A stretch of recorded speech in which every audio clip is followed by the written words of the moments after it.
नमस्कार, आप देख रहे हैं कुंडेश्वर टाइम्स। रीवा जिले के हनुमाना अंतर्गत पिपराही कांड के आरोपी पर रासुका न लगाए जाने से आरोपी की शीघ्र जमानत हो गई और उसके लौटते ही पीड़ित परिवार दहशत में आ गया। आज भी आरोपी जवाहर सिंह पीड़ित के मकान में कब्जा किया हुआ है। अपने मकान में कब्जा दिलाने की मांग के साथ ही पीड़ित ने पुलिस सुरक्षा की मांग की है।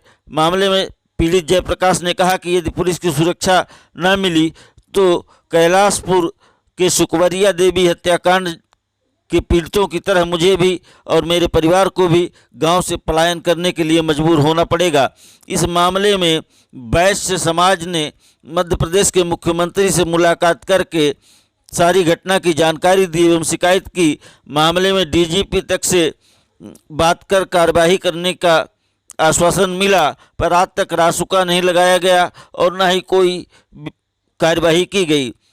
प्रदेश सरकार के भेदभावपूर्ण इस रवैये से जनाक्रोश में जहां लोग देखे जा रहे हैं तो वही वैश्य समाज द्वारा, सवर्ण समाज द्वारा बड़े आंदोलन की तैयारी की जा रही है। देखिए आगे क्या होता है। कुंडेश्वर टाइम्स उप संपादक संपत दास गुप्ता की खास रिपोर्ट। आप देख रहे हैं कुंडेश्वर टाइम्स। मैं हूं संपत दास गुप्ता। आज हम खड़े हैं मध्य प्रदेश के रीवा जिले के हनुमाना थाना परिसर में। हमारे साथ हैं हनुमाना थाना क्षेत्र में पिपराही में गत दिवस जिस युवक के साथ मारपीट करते हुए एक दबंग सरपंच पति ने उसको मुख में जूता ठूस दिया था। इतना ही नहीं, इस कदर उसे नग्न करके मारपीट किया कि मानवता शर्मसार हो गई। वहीं आपको बता दे, जहां एक और सीधी जिले में घटी घटना जिसपे एक दलित युवक पे एक सवर्ण ने पेशाब किया था। हालत ये हुई कि पूरे देश का राजनीतिक माहौल गर्मा गया और यहां तक राष्ट्रीय लीडर प्रियंका गांधी तक उस घटना का उल्लेख कर दी। आनन फानन में वोट बैंक की राजनीति करने वाले देश के तमाम नेताओं की जुबान किस प्रकार से चलने लगी और जिसको देखते हुए प्रदेश के मुखिया ने रातों रात उसे अपने मुख्यमंत्री निवास में बुला करके उस पीड़ित दसमत की किस्मत को चमका दिया, उसे सुदामा कह करके संबोधित किया। इतना ही नहीं, 5 लाख रुपए कैश उसे दिया, 1.5 लाख रुपए उसके आवास के लिए दिए, उसे सरकारी सर्विस दे डाली। लेकिन वहीं दूसरी ओर यह बनिया समाज का व्यक्ति जिसके साथ इस प्रकार से निर्दयता क्रूरता की हद कर दी गई, लेकिन इस वायरल वीडियो के बावजूद मुख्यमंत्री शिवराज सिंह से अभी 4 दिन पहले जबलपुर में वैश्य समाज के केसरवानी समाज के संगठन मंत्री ने राजेश गुप्ता ने मिलकर के उनसे बाकायदा संवाद किया, उन्हें जानकारी दी, लेकिन आज तक कोई कार्रवाई नहीं हुई। यह दो तरफी कार्रवाई कैसी हो रही है?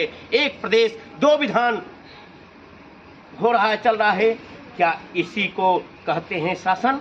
मित्रों, आपको बता दें, कहा गया है बनिया जात भेड़ मर कही, ठीक वही कहावत हो रही है। वह जिसे दलित कहा जाता है, वह गौण जात का युवक, इस युवक के साथ इस कदर बेरहमी से पिटाई की। इसके बावजूद शासन प्रशासन यह है कि इसके मकान पर भी कब्जा कर लिया उस व्यक्ति ने। आज तक इसका मकान को खाली नहीं करवाया जा सका। आज उसी मकान के कब्जे को दिलाने और यह परिवार आज तक अपने घर से नहीं निकल पा रहा है। इतना ही बंधुओं, वह जो आरोपी है वह छोड़ करके जेल से भी आ गया, जिससे इसका परिवार आज इतना दहशत में है, घर से निकलने को नहीं निकल पा रहा है। और आज उसी की पुलिस प्रोटेक्शन के लिए यहाँ आया हुआ है।